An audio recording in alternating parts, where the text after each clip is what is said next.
Today, Russia has publicly rejected yet another proposal to freeze the war and is instead threatening to expand it further, especially as new strikes hit Russian territory itself.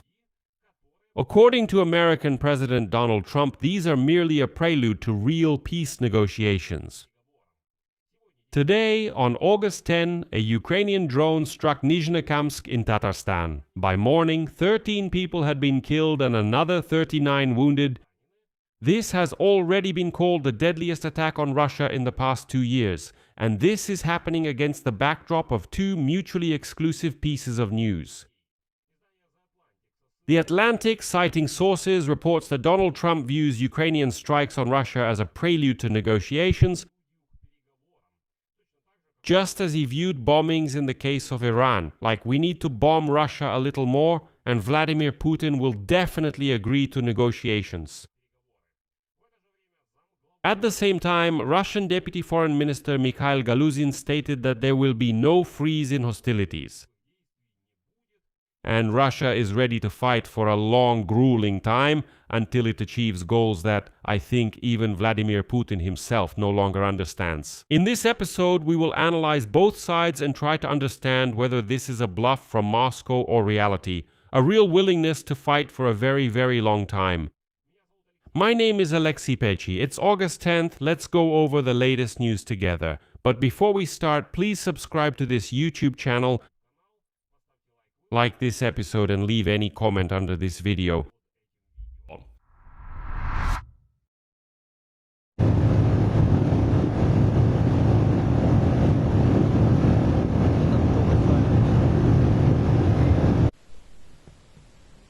So let's start this episode with the Ukrainian drone strike on Nizhnekamsk in Tatarstan, because that's the very background against which all the other statements of the day are being made. Nizhnekamsk is located more than 1,000 kilometers east of Moscow. There is a large, technologically advanced oil refinery complex there, which includes Tenneco, Tyumen, and Sibur facilities.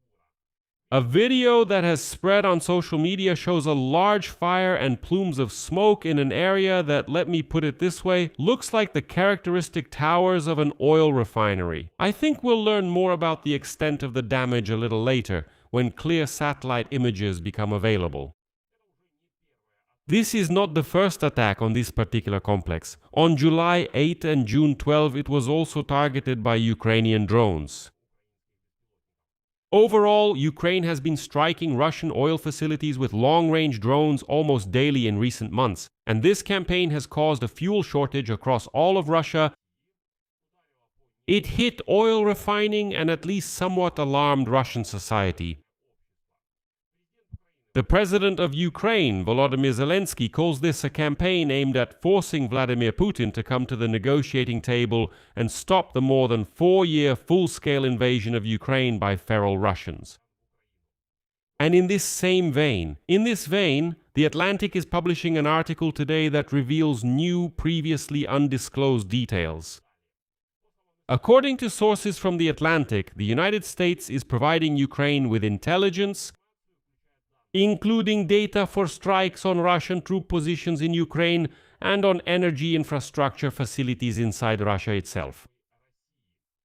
And the sources attribute the credit for this policy to the CIA director, John Redcliffe, who, according to The Atlantic, here's a quote, impresses Donald Trump during Gulf Games with striking data on Russian losses on the battlefield, citing figures of more than 40,000 people per month.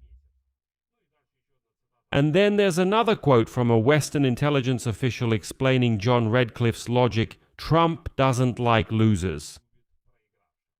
And The Atlantic notes that Ukraine is now perceived in the United States of America as the side that is winning. And against this background, Trump's inclination to withdraw support for Ukraine is noticeably decreasing. The key phrase of The Atlantic's article is as follows. Zelensky calls his nighttime strikes on Russian oil refineries long-range sanctions. Perhaps Trump even sees these bombings as a prelude to negotiations, just as he saw them in the case of Iran. That is, it's the same scheme we discussed in relation to the Strait of Hormuz. First, military pressure, then a deal against the backdrop of that very pressure. Well, at least Trump believes in this approach. By the way, in that same big article, it explains why the issue of granting a license to produce Patriot missiles in Ukraine is being delayed. One of the Republicans told the publication that the companies Raytheon and Lockheed Martin, quote, are afraid that Ukrainians will find a way to improve the Patriot. And then they will start producing these systems on an industrial scale faster and much cheaper than the existing production lines in the United States of America are able to. That is, it's not just geopolitics slowing things down here, but also the simple fear of competition from their own defense contractors. And Ukraine has already shown that it really can find a cheap solution, a truly inexpensive solution. Well, even under attack in Russia itself, they continue to prepare the Russian herd for a long war. The Russian Deputy Foreign Minister Mikhail Galuzin stated, and I quote, "Russia will not agree to freeze the fighting in Ukraine without eliminating the root causes of the war." As the President of Russia has repeatedly said, I'll add from myself the plush misunderstanding Vladimir Putin. Without eliminating the root causes of this crisis, no freeze is possible. And according to Galuzin, Zelensky has currently lost all connection with reality and is trying to escalate this conflict. Then Galuzin specifically mentioned strikes on the energy infrastructure, and right here, that's exactly what Russians are like. This rot came out of this rabble. Galuzin noted the strikes on Russia's energy infrastructure, but he must understand that no one in the world cares at all about some refinery burning somewhere in Tatarstan in Nizhnekamsk. No one cares at all. So what does an ordinary Russian do? He claimed that the strikes are being carried out on the Caspian Pipeline Consortium, quote, which primarily serves the interests of the Kazakh economy, expressing hope for an adequate response from the international community, including those who have influence on the Kyiv regime in the United States of America and European countries, whose oil and gas companies are shareholders of the Caspian Pipeline Consortium. So, in other words, the unwashed Russian is now whining and begging. The whole world, especially the West, Europe, America, whom they hate so much, is asking to stop Ukraine from striking Novorossiysk, where the CPC pipeline runs, referring to the interests of other countries. Well, because the Russians themselves can't do anything about it, and this Russian rabble, as a rule, when they can't do anything themselves, they suddenly remember international law, that there are some rules in the world that should be followed. They say, make Kyiv stop. Why are they striking Novorossiysk? These are Kazakhstan's interests, America's and Europe's. And in this way, they try to manipulate and put pressure on the international community. And at the same time, Galuzin called the actions of the United States of America regarding Ukraine contradictory. Here is his quote. The ongoing supply of American weapons to the Kyiv regime, the provision of intelligence data, and other assistance speak for themselves, which does not align with the desire for peace. He then recalled a recent statement by U.S. Secretary of State Marco Rubio that Washington is not an impartial mediator, adding, quote, "We raise all these issues sharply during ongoing contacts with Washington." At the same time, Galuzin emphasized that Moscow is ready to pursue its goals, taking into account the Anchorage Code. First, they had the spirit of Anchorage, then the Anchorage Agreements, and now the Anchorage Code. Well, the guys decided to operate by their own rules. And he believes that a diplomatic settlement is possible if there is political will. And, well, you need to understand that these statements by Galuzin didn't just appear out of nowhere. Earlier, the ambassador at large of the Russian Foreign Ministry, Rodion Miroshnik, said that Russia itself should prepare for a prolonged continuation of hostilities. Because, quote, the Westerners have bet on the continuation of the conflict. And here both Galuzin and Miroshnik are pressing the issue, like why is it the West and Europe and America continue to supply weapons to Ukraine? Why do they keep helping Ukraine? In their logic, helping the victim in self-defense is they have bet on escalation. Of course, Moscow was counting on capturing Kiev quickly. When that didn't work out, they decided to try to put pressure on the West, with the goal of making the West stop helping Ukraine as soon as possible. The Russians would calmly capture as much territory as they needed and declare victory.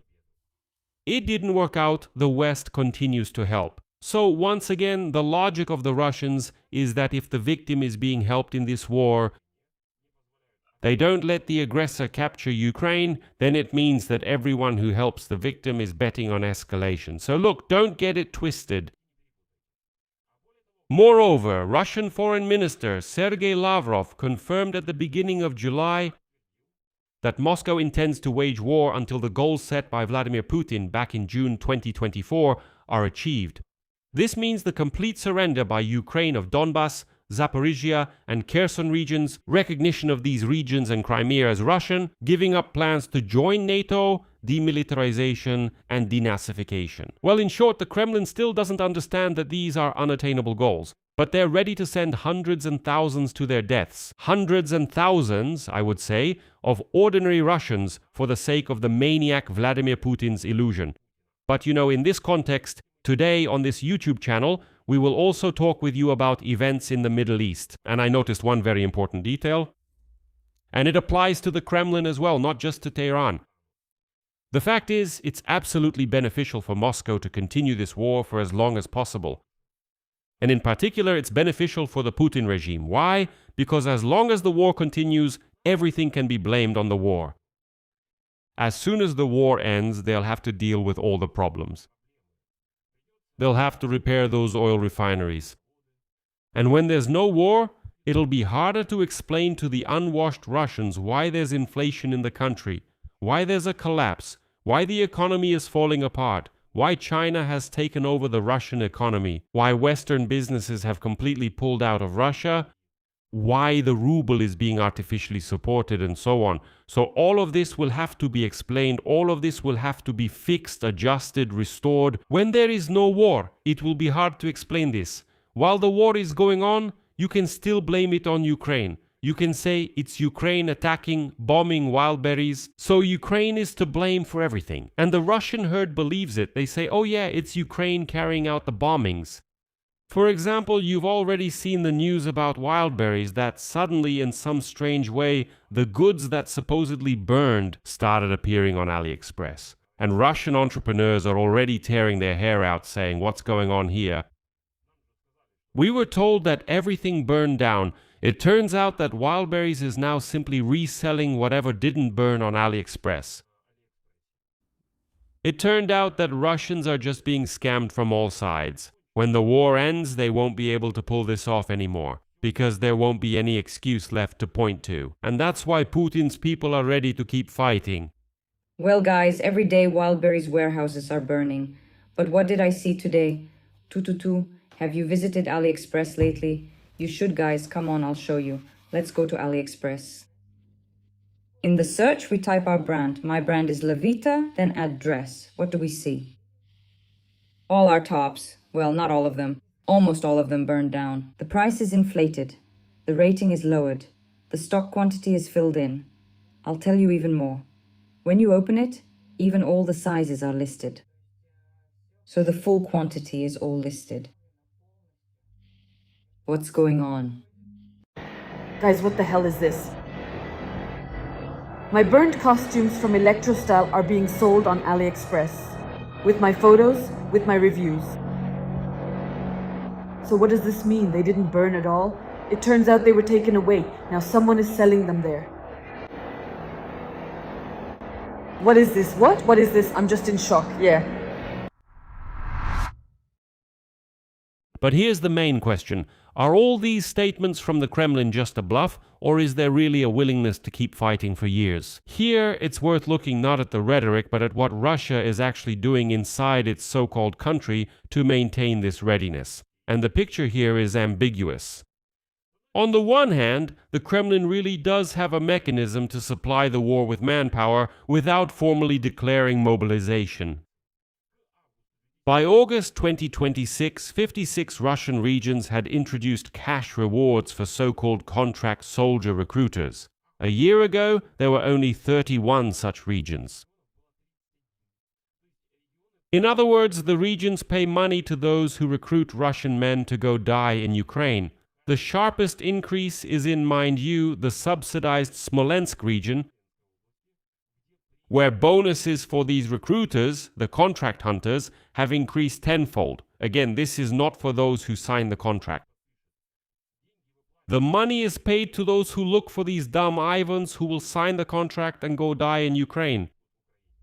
On the other hand, the very logic of this scheme is an eloquent admission of the problem, not a demonstration of strength. If the flow of volunteers were steady, the governors wouldn't have to increase the recruiters' bonuses nearly tenfold and squeeze money out of the regional budgets. Бизнеса в обход федерального бюджета на эти нужды. But the Kremlin made it clear that if recruitment doesn't work, there will be mobilization. And that means the current system of recruiting contract soldiers is stretched to its limit, and the alternative is a much more unpopular and risky step for the authorities: mobilization. It turns out that Galuzin's statement about ruling out a freeze in the fighting is most likely not a bluff in the sense of an empty threat, but a real political position. Time, held together by the fact that the Kremlin is still finding ways to keep the war machine afloat without official mobilization. But the stability of this position relies on a system that itself is showing increasing tension. Well, a tenfold increase in bonuses over a year is clearly a sign of instability. It's a sign that the previous incentives for Russian Ivans have stopped working. And even a dumb Russian Ivan is no longer falling for some contract or a large sum of money because he sees that the same Ivans have already gone to Ukraine, died there, and that's where their life ended. And this is happening exactly when Ukrainian strikes on oil refineries, well, like today's strike in Nizhnekamsk in Tatarstan, have already undermined the fuel supply of all of Russia. In other words, Moscow refuses to negotiate not because it is confident in its strength, but because the alternative is a public admission of failure. And politically for them, it is still more costly than stopping the war. That's why the strikes must continue and intensify. I'll leave it at that. Share your opinions and conclusions in the comments below this episode, subscribe to the channel, hit the bell, and don't forget to like. That's all for now. Take care. Goodbye.